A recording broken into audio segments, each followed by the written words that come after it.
What is going on, everybody? Welcome to an all-new All About the Birds weekly report here on the AAT Sports Network. It doesn't matter who the three of us are because I don't know if you can see this, but join on the screen right now is the one, the only, the man, the myth, the legend, Mr. Hollis Thomas, former Philadelphia Eagle, 10-year player, and just one of the coolest motherfuckers you're ever going to meet. Hollis, what's going on, buddy? What's up, fellas? Great to finally meet you guys and put a picture with the voice slash face with the voice. I've talked to a couple of you guys on the phone. I hadn't met Chip yet. I talked to the other two guys. So this is pretty cool. I was just looking at the highlights. They made me feel a little nostalgic and misty. And Johnny, our video guy, he puts these together, and when we talk to former players, they're like, I'm ready to go. Like I'm ready to play, and we kind of like that. Yeah, it's just a great form and stuff. And the video kind of I saw you had one picture of Chris T. Jones in there.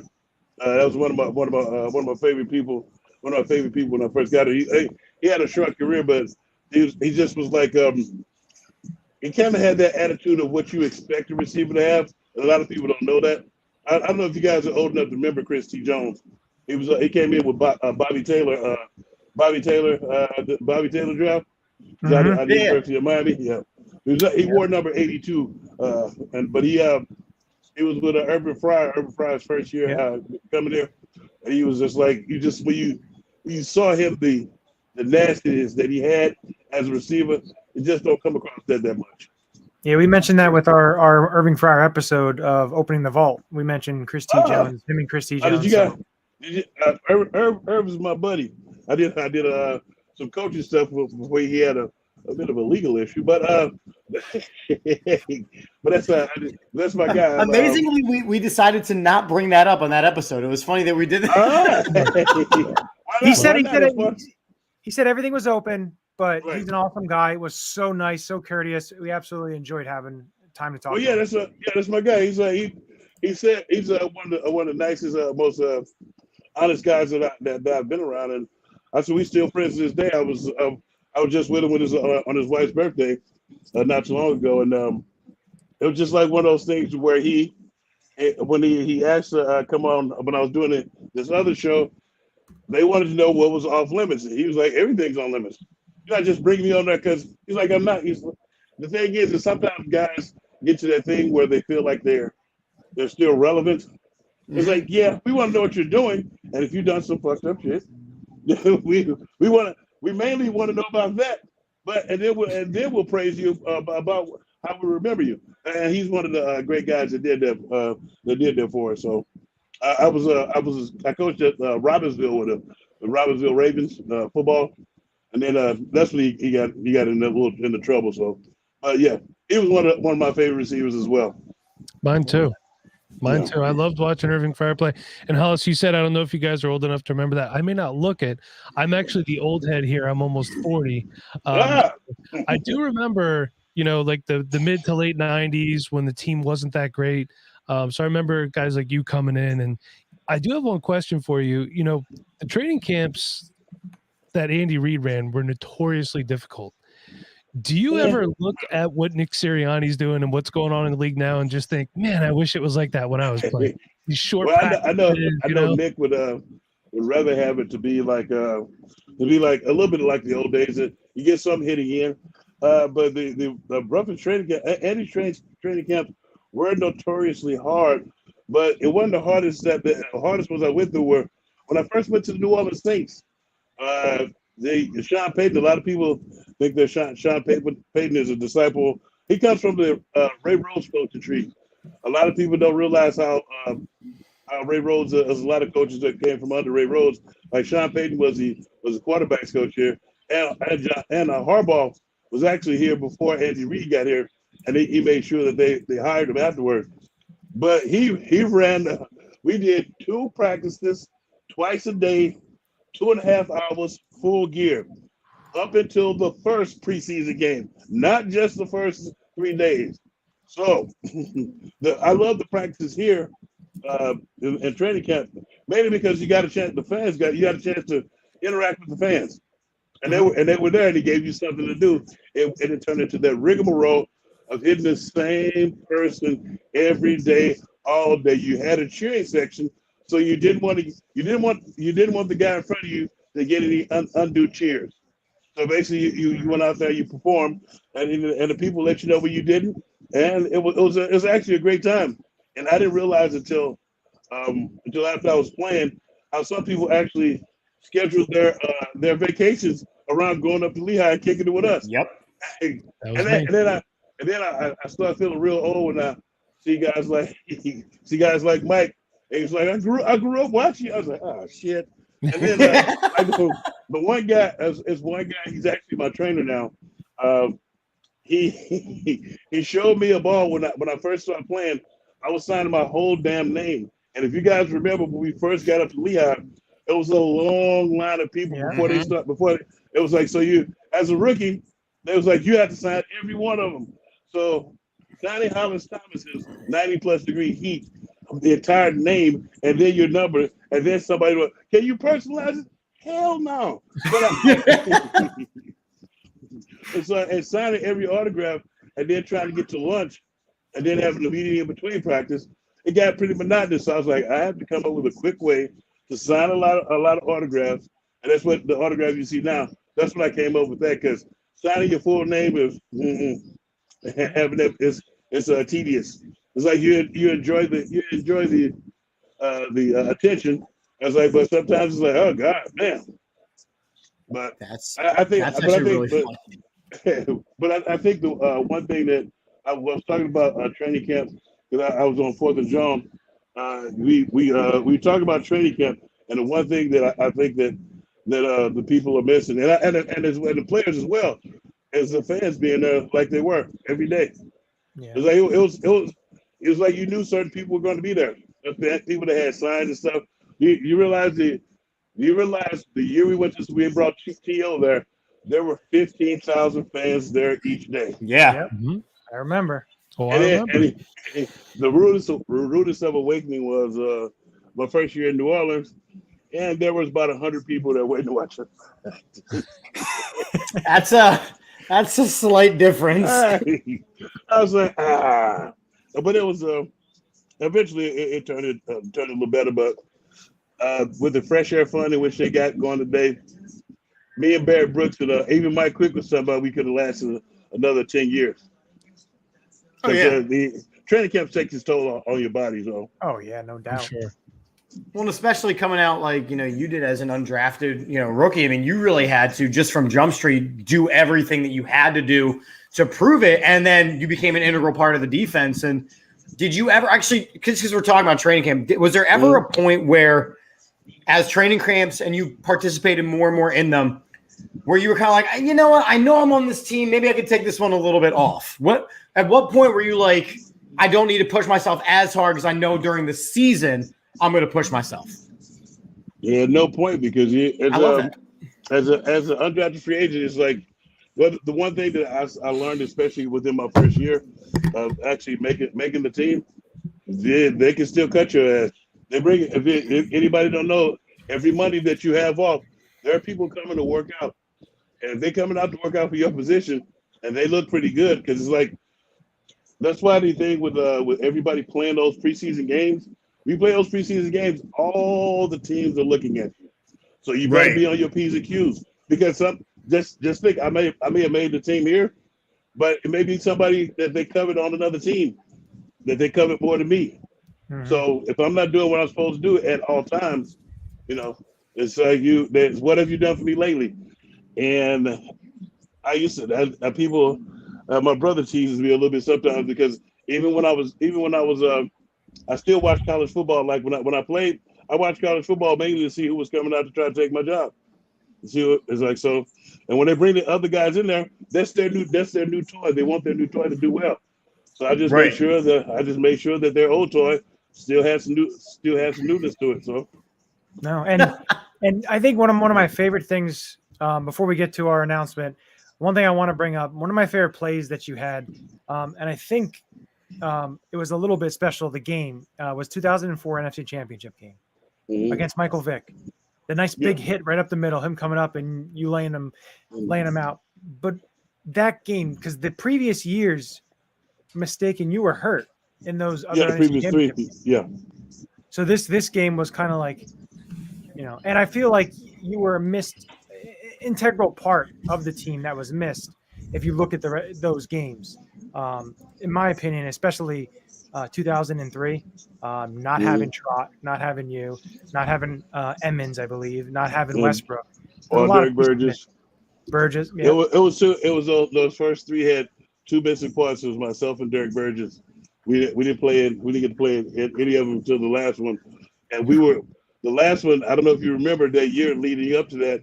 I dislocated my elbow, but Derek Burgess was already rehabbing because he had a cracked sternum, and both of us we were both like we were praying, dude, that we could get back just to make the playoffs. And when they said, because when I dislocated my elbow, it was a Washington game, and it's a ligament. I don't know if I can show you the ligament that holds right there. As long as that didn't tear, I could rehab my elbow and wear a brace and play. I don't know.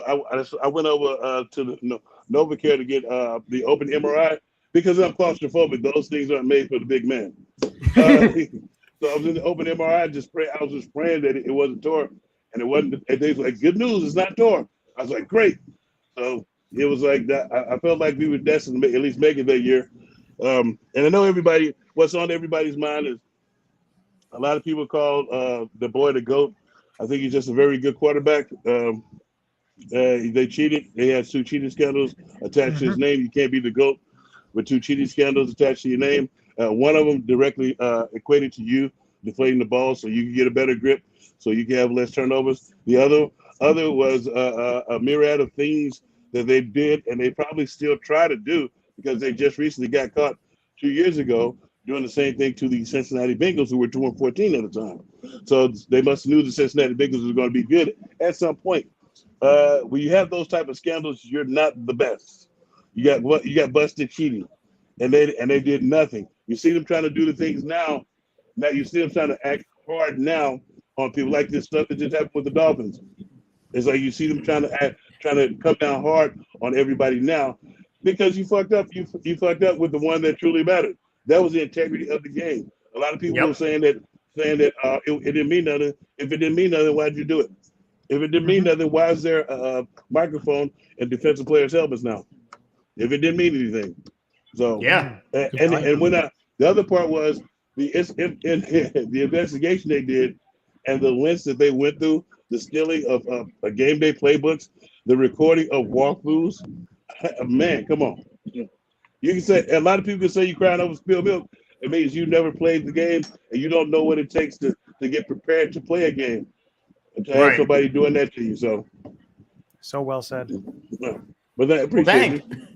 No, I mean but you played the game, and obviously, I mean, it was directly affecting your career. So, I mean, the one thing, Chip, is if you ask anybody that played in that Super Bowl game on defense, that second half, even ask Dawkins, ask Trotter, everybody, somehow they knew exactly what we were in every time we were in there. Interesting. And it wasn't just game day preparation. No, well, you remember back then we were hand signaling calls in. Yeah. I said, do you know the whole thing? What they were caught doing? They were caught recording hand signals of defenses, and we have these pictures that we get on the sideline that shows you the way things are set up and the first 2 steps of that defense. They had 2 guys. The way that they got initially caught was they tried to do it to Eric Mangini, who used to be on their coaching staff. He was pissed. You want to know how I know he was pissed? And I was at the Pentagon. We were doing a thing about concussions. It was myself, Eric Mangini, Joe Thomas, and one other guy. And we were they were meeting about concussions and how they correlate between football and the armed forces. And my first question to Eric Mangini, what made you blow the whistle on Bill Belichick when he was coaching the New York Jets? And he said when he sees a guy who's known for doing the recording, he's like motherfucker. He's like, no, you didn't. He's like, you gonna do that to me? And I sent security over there to get him right away. And he said, and I was like, you did the right thing. He said, yeah, he said, but it caused a lot of rifts. I was like, but he was cheating, and you knew it, and you saw, and you thought he wasn't going to do it to you too. And a lot of folks don't remember when Josh McDaniels, he got fired from the Broncos. You know why? Trying to record walkthroughs going on in Mile High Stadium, and John Elway said, we don't do that here. If I catch you again, you're gone. And he was gone. Oh. Now he's still Belichick's guy. Exactly. Belichick. Exactly, Eric. The greatest coach that was that's rest his soul, Don Shula, called him Belichick. That was his name. Because he often, it was like, you can't, I was asked the question another time about what do I think made him do that. I was like, I don't know. I don't know what made you think. It's one thing to continue to get away with it. I was like, but you just keep on doing it just because. And the jacked up part to me was the fact that you only won each Super Bowl by 3 points or less. Yeah.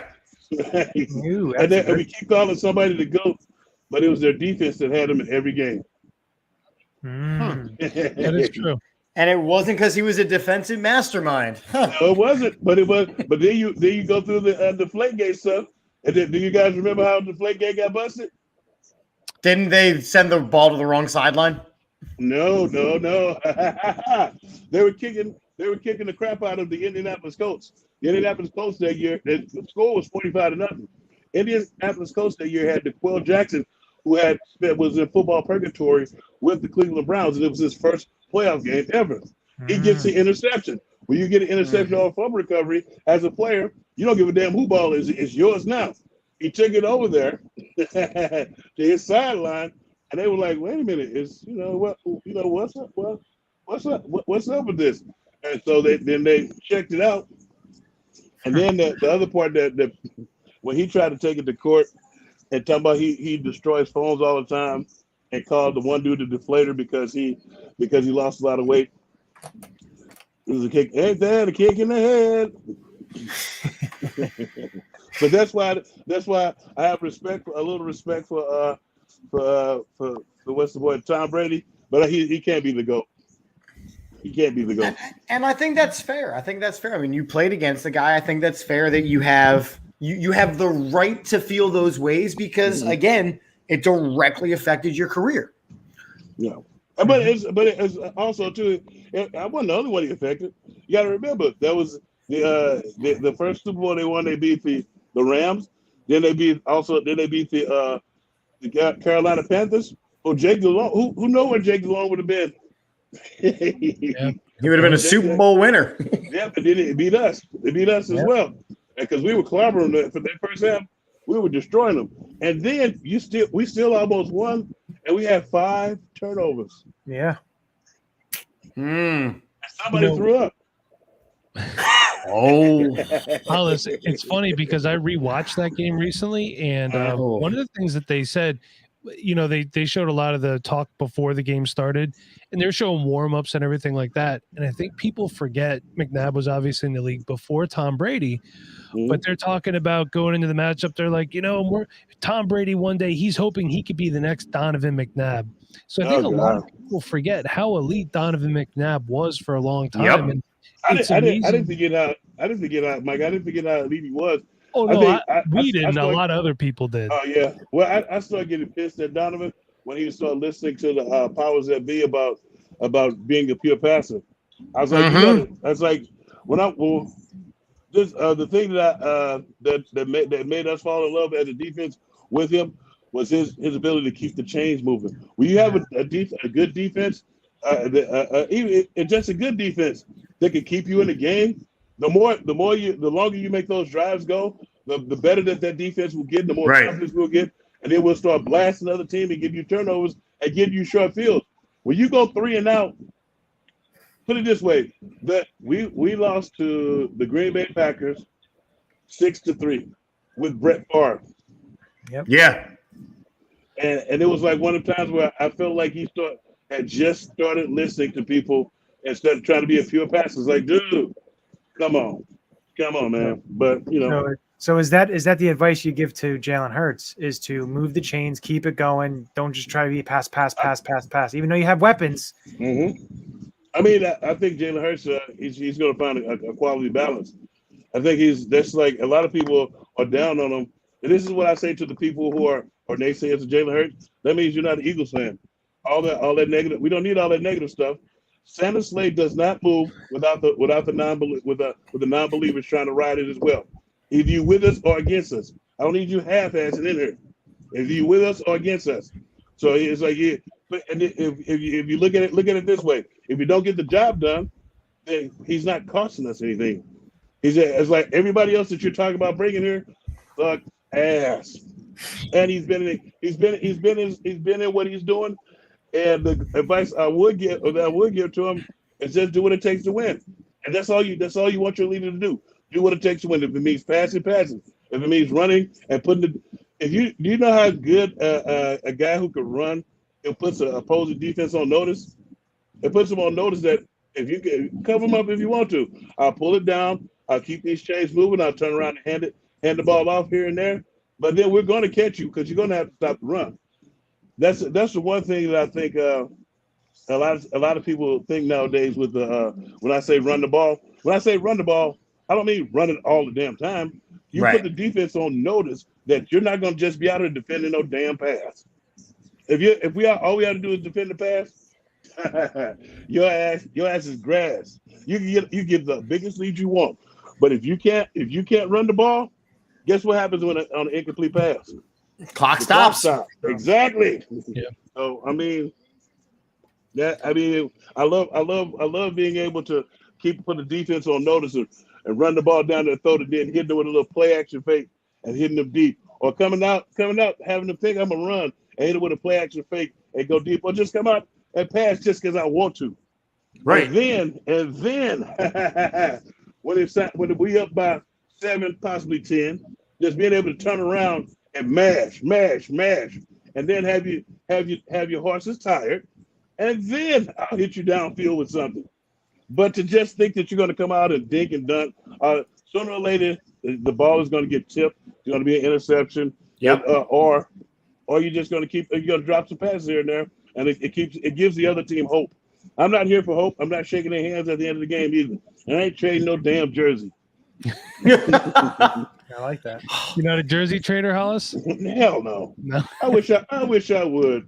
I barely shook hands after the game. Only way I was shaking hands if they happened to be in the victory formation. I'm coming out to say what's up to my offense. Other than that, I'm taking my ass into the what y'all to get undressed and get the hell out of there.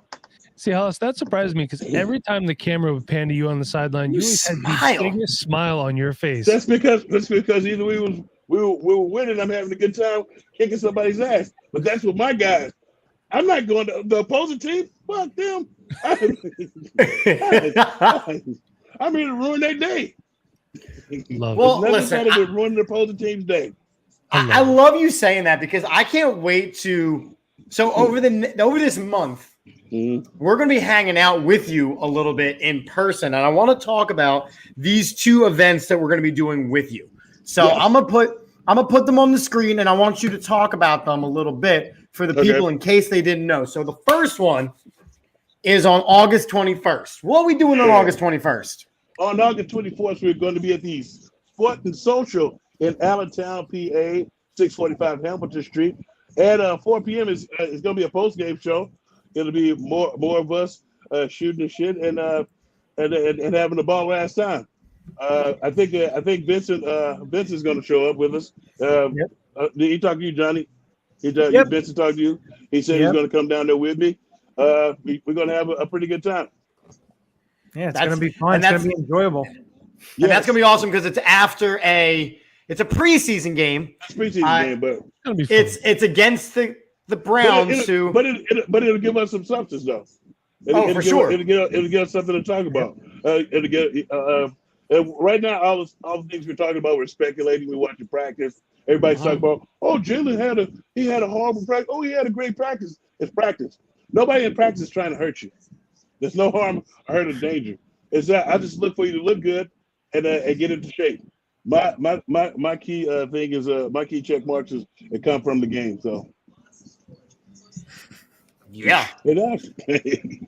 So again, go ahead, Chip. No. So again, that's August 21st. That is live at Sports and Social in Allentown. Hollis Thomas is going to be live with us after the Eagles-Browns preseason game, hanging out with us. So come hang out with us. We're going to do a live post-game show. We're going to talk about the game, the preseason. We're going to talk about things that Hollis noticed as a football player. We're going to – who knows? Who knows? I can tell you after talking with this man for a couple minutes, who knows where these conversations are going to go. I love it.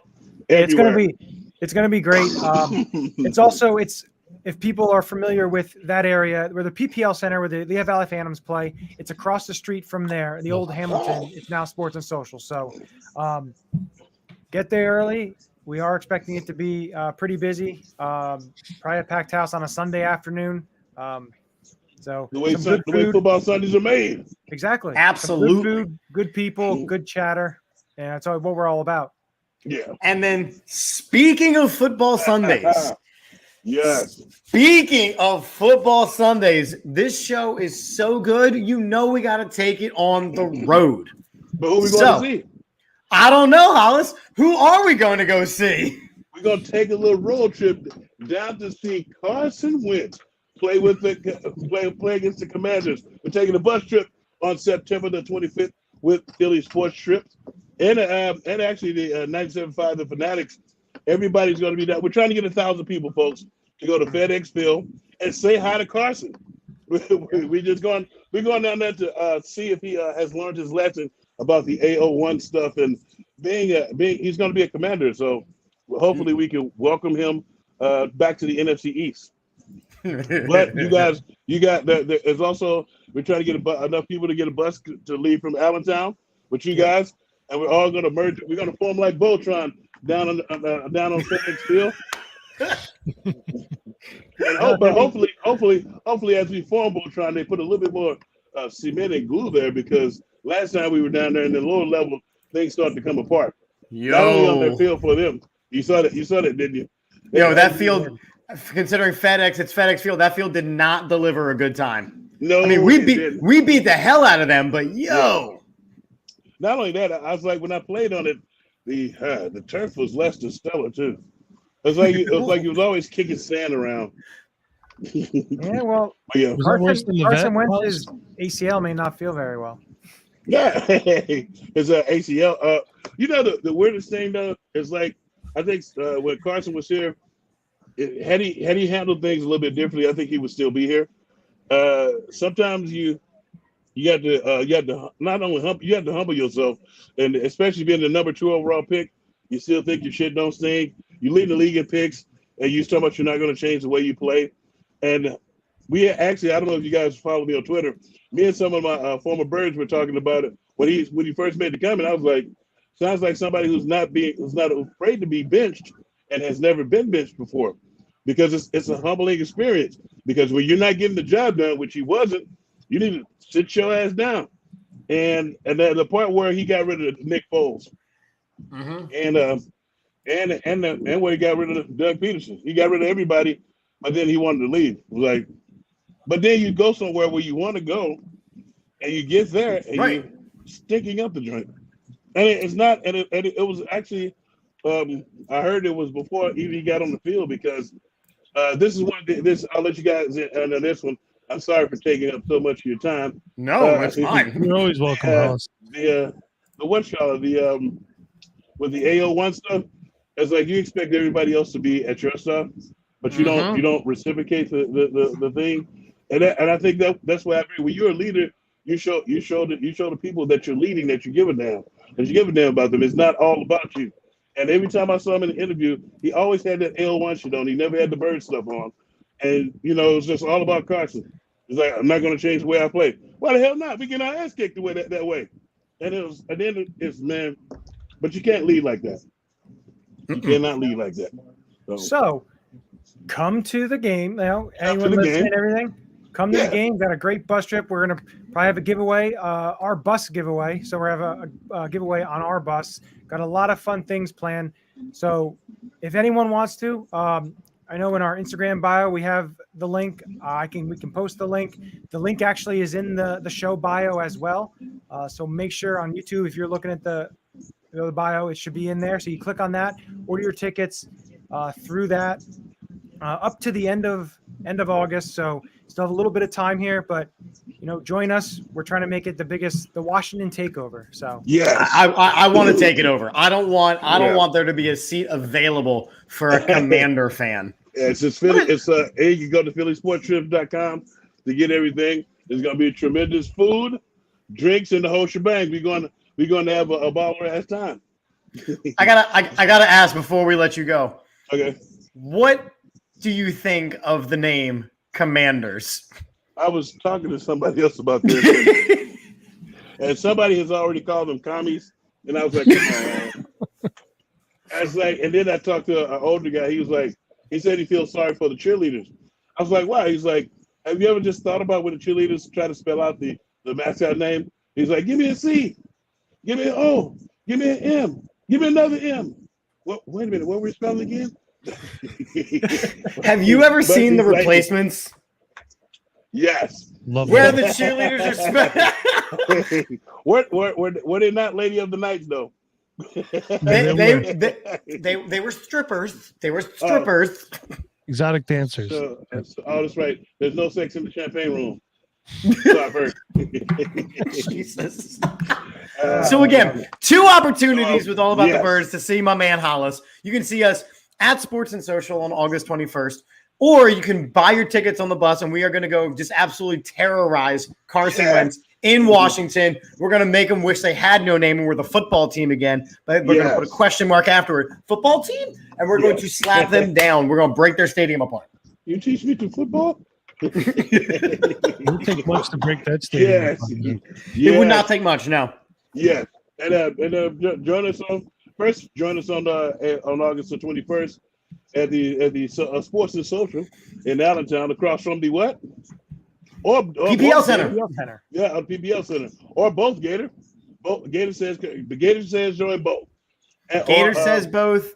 Yeah. Adam said both. I know my wife, by the way, you got to be careful. I would appreciate if you don't steal my wife over these 2 trips. That's going to be great. Just telling you that now. That's totally up to you guys. I'm not into that. I'm not a unicorn. I don't know what that means, but I keep hearing girls say that, but I want to point out she's in the other room, literally hitting on Hollis Thomas through my computer screen. Good stuff. All right, that's Hollis's time. I'm going to practice tomorrow. I have more to report for you guys. I might pop on with you guys next week. We got to get it a little bit earlier. I'm an older guy now. I do happy hours and stuff, and they'll be ready to pass out. Dude, I would do a Hollis Thomas happy hour. Oh yeah, we can do a happy hour. I'll be useless the rest of the day. Well, hey, but I'll do a Hollis Thomas happy hour.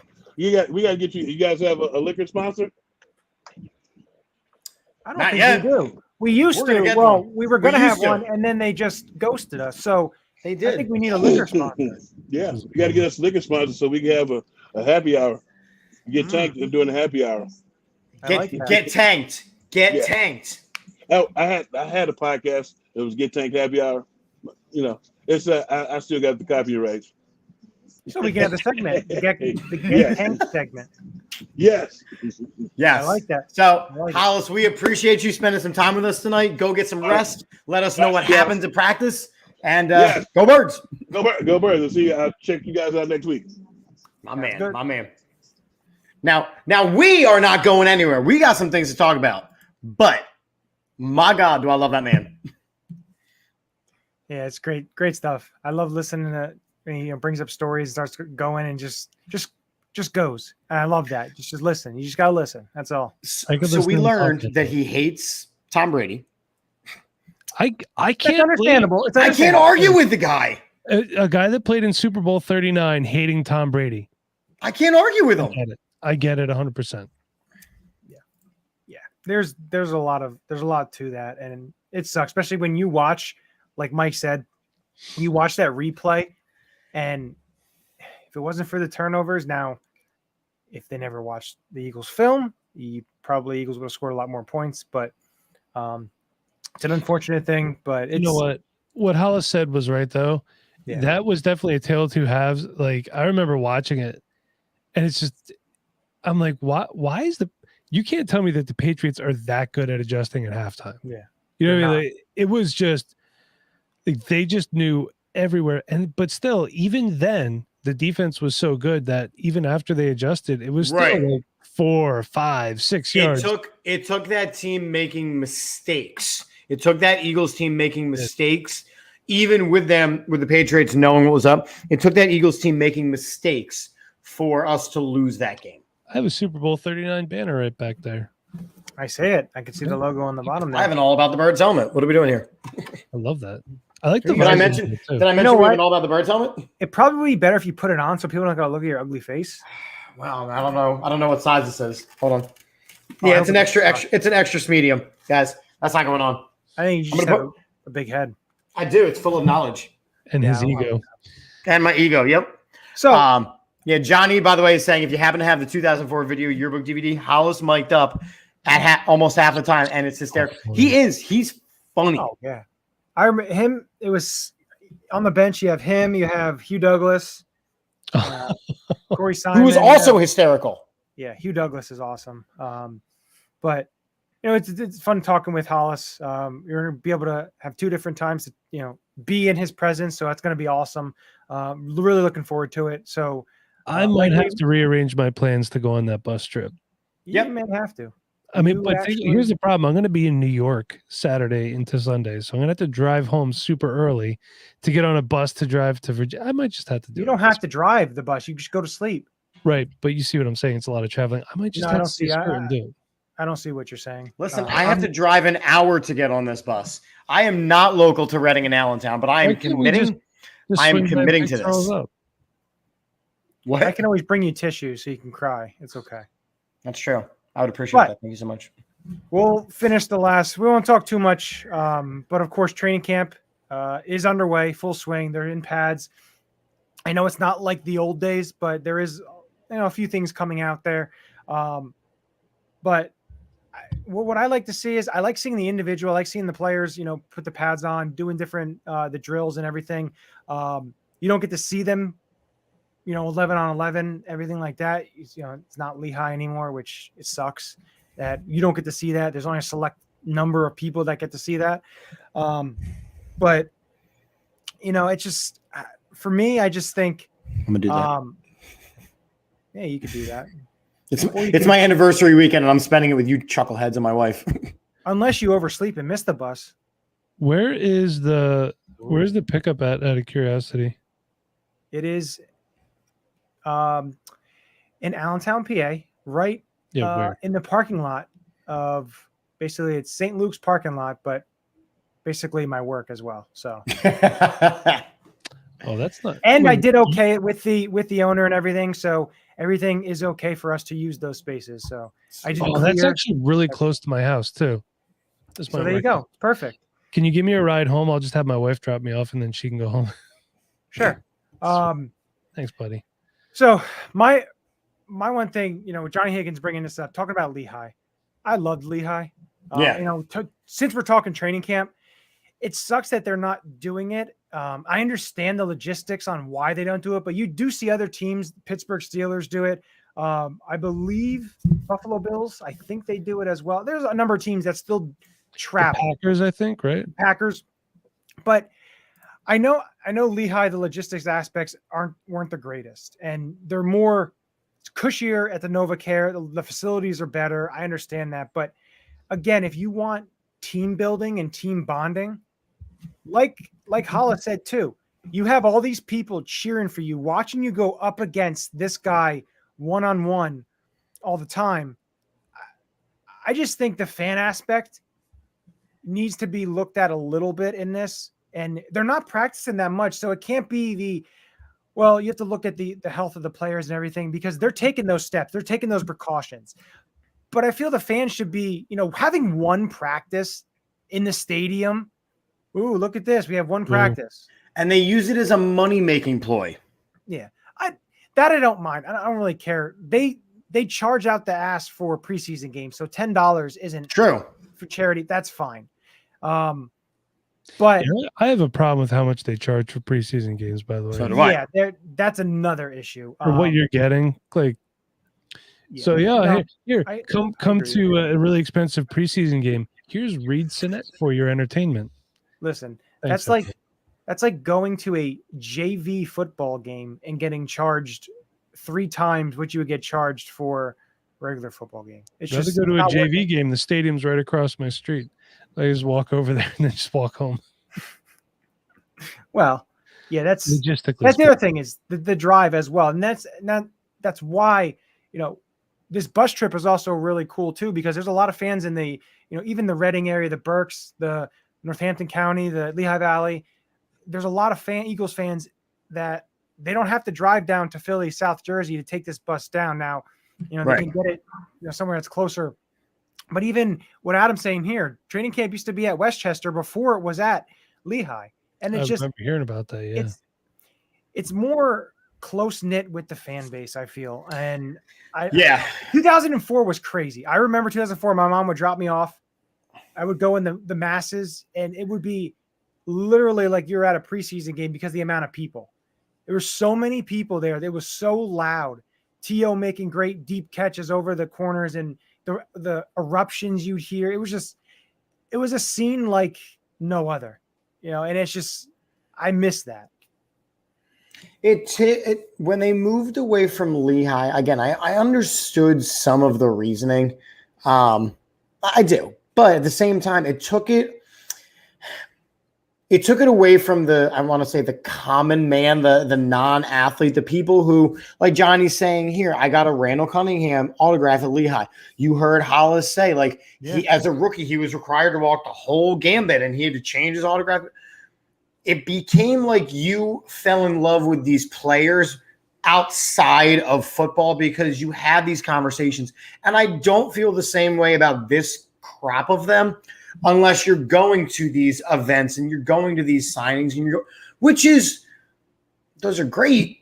And knowing that they're playing at these state-of-the-art facilities and they're practicing, I almost feel like it coddles this generation of football players a little bit. A guy that we're going to end up talking about over the next month is Jalen Reagor, right? Jalen Reagor at this point is being coddled by not hearing the fans every day. True. Good point. You know what I mean? Maybe he needs to get toughened up. Maybe he's got a scar over his open wounds and all of a sudden it's not game 1 and he somehow makes the team and he's getting booed out of Link. Maybe he needs to go to Lehigh where these people are going, come on, do better. And he can actually hear it and he can respond and it's put up or shut up time. And Carson Wentz, another guy, he needed to be in front of the fans at Lehigh. It's just, it was different. And, the one story that I bring up, and I've actually brought it up to him as well, was back in 2003. Like Hollis said, the rookies would come up and sign and you'd get to take a picture or whatever. Back in 2003, my sister was 9 years old. She got a picture with this big offensive lineman. And she asked me, who's this guy? Because he signed her program and took a picture with her. I still have the picture to this day. And it's funny because I told her, it's some rookie free agent out of Delaware State. He won't be on the team, but it's okay. It wound up being Jamal Jackson. And Jamal Jackson wound up being starting center for years after until Jason Kelsey took his spot in 2011. And, I brought it up to Jamal and he's even said, wow, that's just really cool. I didn't know that. It's just stuff like that. And that's the players appreciate those stories. Yeah, exactly. And it was something else. And it's just something that I wish that I could, have my daughter and now my son do something like that. I understand you can still go to the stadium and all stuff like that. I understand that, but it's different. And hopefully one day it may come back, but I just don't see that at this time. I don't see it only because it's Chip Kelly's fault because he brought it back to NovaCare because Andy Reid wanted them. Well, actually, I had heard Reuben Frank was talking on his podcast the one day. Apparently, I guess Jeff Lurie and Howie Roseman had been kind of starting the transition, or they were. But also, talking I think wasn't the nail in the coffin the the unfortunate passing of Andy Reid's son and stuff like that at the complex too. So I think there was a lot of I think it was a logistical nightmare is the whole thing. Because I think so too. Think about everything that you have to move, and I know it's just an hour and a half, but for Johnny and for me, I mean, it came to a point where facilities though too. The facilities weren't the greatest. No, and what I used to do is because I started at my job in 2004, I would go and I would teenage Jeff to Lehigh. Was he as spazzy then as he is now? Oh yeah. But find a picture of him with the wings on. He'd wear the wings flapping. I would go to training camp in the morning and then go to work late and then just work later. My boss was fine with it. He would set jobs up so I'd work till like 7:30, 8 o'clock. And that's how I spent a lot of my summer. And it was just one of those things. Like I would take my mom, I would go with my dad, I would go with my uncle, I would go with friends. It wasn't just about the team. It was about the connections that you made with your family and your friends. Right. And, you made bonds with the people that you care about over this team. And I understand that those bonds are still there, but a little piece of it is just, it's kind of missing and it's a bummer. And, for the Lehigh Valley, especially, you go out and you would see Eagles in the community and, at one point, it's a boost to the businesses.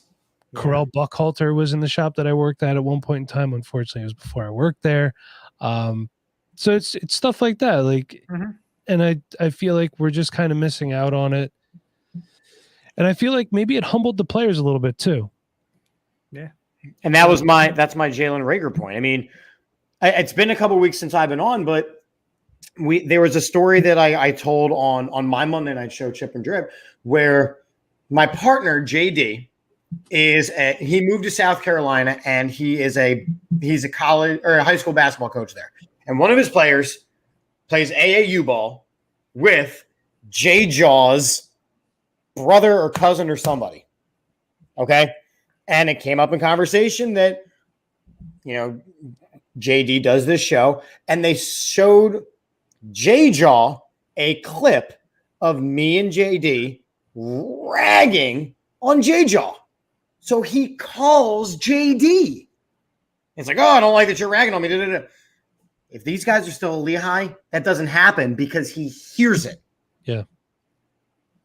Oh, also, one more Lehigh note. Apparently, Donovan McNabb is a terrible tipper. So is Shady McCoy. But that is... Oh, there's two guests we'll never get on the show. Moving on. Well, now we're not... Well, I didn't say it. That's what I had heard. I can neither confirm or deny. That's just what I heard. Yeah. Well. So let's talk about this crop of Eagles for the last couple minutes of the show, because as you mentioned, training camp is going on. We do not have some of the same storylines that, say, Cleveland does. We do not have some of the same storylines that the Hall of Fame guys have tomorrow. We have football. But so, Also, though, the other storylines you're seeing around the league are the injuries. Tim Patrick tore an ACL out for the season, a big loss for the Broncos. James Washington, who was going to be possibly Cowboys got worse because Michael Gallup is probably not going to start the season. They traded Amari Cooper. Pick up Jalen Tolbert in fantasy, everybody, especially your dynasty leagues. There's your nugget of the night. Ooh, I like that. Nugget of the night. I don't like that. It sounds like you have to poop. Well, what did you do? Well, we're talking about the Cowboys, so there's the shit. No. Oh, well done, sir. Well done. But go on. So anyway, their Eagles training camp has been going on. As we mentioned, knock on wood, and you all better knock on some serious wood. There have not been I knew you were going to do that. There have not been any injuries or any severe injuries. And I find that really interesting.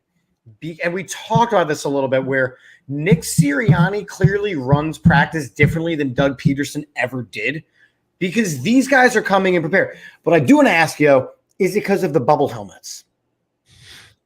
Like Jason Kelsey's helmet specifically? Yo. I like that. That was good. He took the bubble helmet and wrapped it in bubble wrap. Did you see what Jalen Hurts said? He's looking at it, he's like, what is Jason doing? Like, I don't even know how to react to a guy like Kelsey sometimes. To be honest, I laugh. love Kelsey. I cannot wait for him to retire so he can go down as my all-time favorite Eagle. Don't say that. I can wait for Jason Kelsey to retire. Well, but that's part of it. You look at these young guys showing up, and apparently the replacements that they're picking, your Jordan Davis. Jordan Davis is a backup, and they are like, he could be starting in this league right now. Kobe Dean's a backup because TJ Edwards. Kobe Dean looking very, very good, and he's TJ like Edwards he's gained some slouch. muscle, and he's looking put together, which is great to see. I get a very different vibe from, and this one I want to ask you guys. I get a different vibe from this training camp so far. What are the takeaways that you have after this little bit of training camp that we've seen? I feel like one thing is people overreact to quarterback performances too much, either be it good or bad. Yes. They're doing things in practice that they're probably not going to try in a game because they want to see if they could do it in practice. So like, oh, Jalen had a bad day. He did this and that. Yeah, that's why they're throwing Jalen Reagor the ball. Got it. Continue. But Nick, Another guest we can't have on. Like, look, I don't want him. Yeah, that's fine. At Giants camp the other day, Brian Dable was telling Daniel Jones, throw it as far as you can. I want to see what the cornerbacks can do. So I guarantee things like that are happening here where they're saying, hey, Jalen, throw the ball there. I want to see what Bradbury's going to do, or Maddox or Slayer. We know what those guys are going to do. So, I feel like they roll these stats out. Oh, Hurts was 9 of 11 for this, but no touchdowns, no interceptions. Not today. One in particular does it. You know what I'm talking about. I know you're talking about. Go ahead. It's like, don't overreact to stuff. That's all like they that. do. It's clickbait. You overreact, you get more clicks, you get more stuff. I do want to ask, though, about that number specifically, that 11. Because part of the big conversation of last year was the run-to-pass ratio. And I heard what Hollis said was, you don't necessarily care as long as the chains keep moving. And then they go out and they get a guy like A.J. Brown. And they go out and they say, well, Jalen Reagor is competing for a spot. And we're throwing him the ball, and he's leading the team in touchdowns right now. The wide receivers in touchdowns, which, again, you said they don't do things like this. Are you, either of you, at all concerned that Jalen Hurts is not throwing the ball 15, 20, 30 times in these walkthroughs? Nope. Is this what our offense is moving forward? No, now, I think listen, they throw more than they did that. you have to look at it this way. How much of the time in practice are they charting how many times he throws? Because remember, it's only a 58-minute practice. So how much the stretching, how much of the time is doing that? How much actual time do they have that they're throwing the ball? Because remember, how many times is Minshew throwing then? And how many times then is... We're not talking about... I have not heard any talk about Minshew. So, but he's still throwing the ball. So I heard Carson Strong threw a ball well. What? Carson Strong? I heard that Carson Strong threw a ball well. He does have a strong arm, But- hence the name. Again, Like his the name. way I look at the training camp and what I want to see and what I like is you have A.J. Brown, Devontae Smith, Quez Watkins, Dallas Goedert going up against the Darius Slade, James Bradbury, you have Marcus Epps and TJ Edwards, and the defensive line, the offensive line. They're going up against one another. Like I've seen in multiple social media posts by certain players, Eagles social media, iron sharpens iron. So you're getting these type of players battling each other day in and day out to make each other better players. Agreed. So that's what I like to see. Yeah. I'm not, and Chip, like you said, I'm not concerned about how much they're passing or not passing. I mean, I'm sure, I know that because of the CBA, they can only do so much in practice, but maybe Jalen's getting him work with like AJ Brown or some of the other guys after practice. Maybe they're just throwing around, running routes, stuff like that. So I'm not worried about it. And hey, look, if everything that's being said about Jalen Hurts' work ethic and his drive is true, then we don't need to be concerned about that. Then he's been staying sharp in the offseason. And he's been working. And he has not done anything to make me question it right now. Yeah. I'm simply just asking the question. I'm not concerned then. No, I'm not concerned, honestly. And I you guys were saying before, this is different. They just appear more prepared. I feel like Nick Sirianni just prepares his team differently. Do you remember how many times during Doug Peterson's career as head coach of the Eagles, the first half was the most atrocious first half of football you've ever watched? And they didn't go into the game plan. Yeah, and then they turn around in the second half. So I just feel like, especially the Atlanta game last year, they came out firing on all cylinders, and then Nick had some lumps as a rookie head coach in the team, and Hurts in his first year as a starter. Obviously, he's going to have lumps, and Sanders got hurt. So, but I feel like this team this year is going to be really prepared to play. I feel like right now, especially with the injuries Dallas is getting, we do have a chance to win the NFC East. Really do. I mean, I think it's going to come through us. I don't see either of the other NFC East teams winning it. I even if Dallas doesn't come through the injuries, I do not think that they are. Again, I judge an offseason by if your team got better. The Dallas Cowboys got exponentially worse. Exponentially worse. The Eagles got noticeably better. The Eagles got better in every position except for punter where they were weak.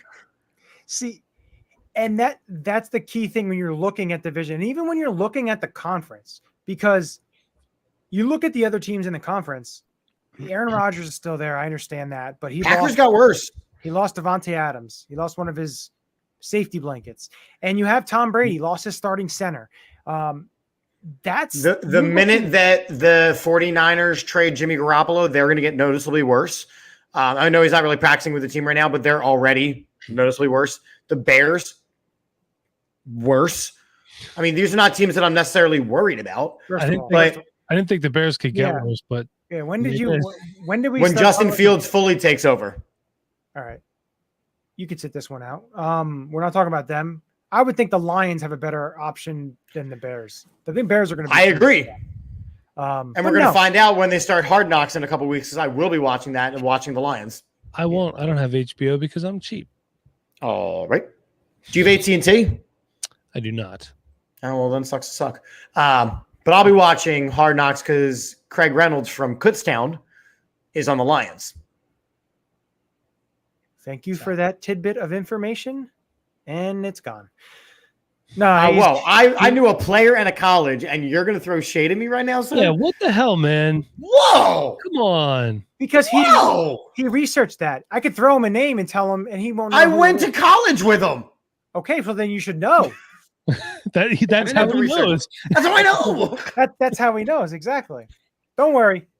I will be we will need to do a trivia night of colleges. So do you know who I went to high school with? A bunch of people, nobody relevant. George Washington? I don't know. I'm not that old, Johnny. Oh, okay. I think this is where we can I know it wasn't a lot of training camp talk, but again, we'll be having more discussions in the next couple of weeks, talking about the NFCs, talking about preseason. The first preseason game is on August 12th. Yeah, well, story of my life. So I want that on a t-shirt in the shop. Disappointing Johnny. Disappointing Johnny. Yeah. I can introduce you to someone that's disappointed, but I won't do that. But yeah. I think it's time to mail this one in.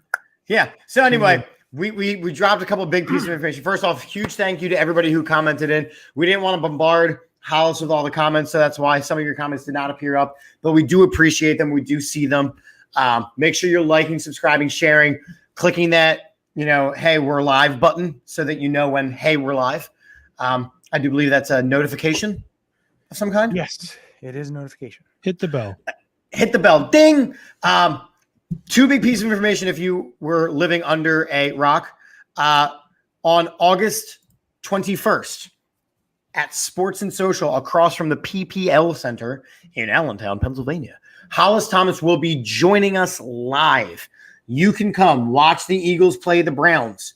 Boo the Browns all you want and their terrible selection of quarterback.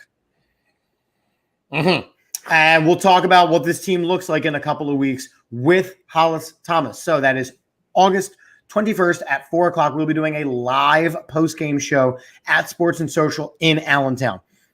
We also would like you to please buy your tickets to the ultimate bus trip to Fedex Field, where we are traveling on a bus with all of these wonderful people that you see on your screen right now.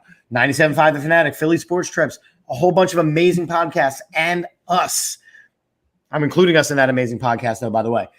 We are going to FedEx Field to go rag on Carson Wentz because most likely he will not make it to the game where he comes back to the link if history does usually repeat itself. Go on, get your tickets, say that AATBirds, that All About the Birds sent you. When we fill a bus, we are ready to rock. It includes food, bus travel, and lower level tickets. They are better than any tickets you are going to get at the link for cheaper. So do it. Do it.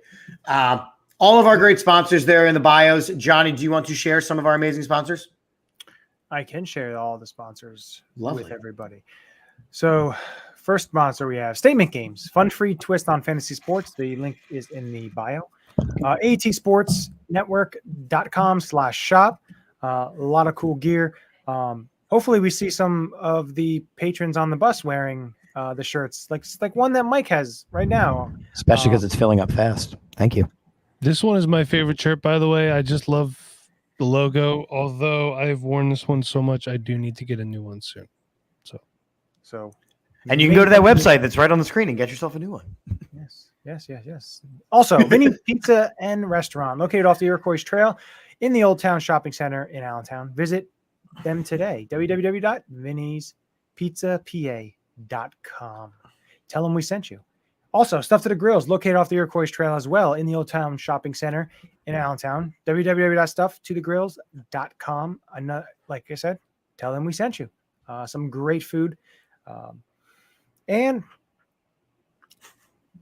with that, I think we're done here. I don't know. It's going to be fun the next couple of weeks. I'm going to be enjoying it. We're only 18 days away from our live event. So let's go, baby. I'm ready. It's going to be fun. It's going to be very enjoyable.